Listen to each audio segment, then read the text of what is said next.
everyone, welcome to San Sensations. I'm going to do another drizzle and plastic cell kind of painting again. I just did one. You'll probably watch the last video I just did. This is going to be almost exactly the same, just a little bit of a different pattern. And I have it on a gallery wrap canvas this time because I love the way that turned out. So we've got a 12 by 24 gallery wrapped, 1.5 inches deep, ready to go. Black acrylic on here. It is 50% Floetrol, 50% Artist Loft Flow Acrylic Black. And my cell activators is the Amsterdam Black and White mixed with the Minwax Wood Stain.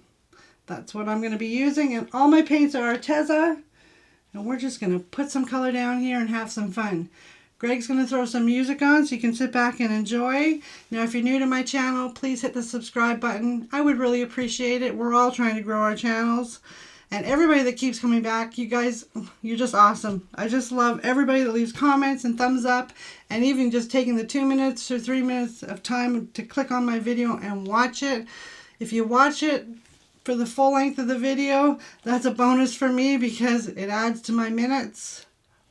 But if you don't and you have to fast forward parts, that's okay too. I appreciate every second watched. All right, everybody. Greg, hit some music for me, hon. Let's do this.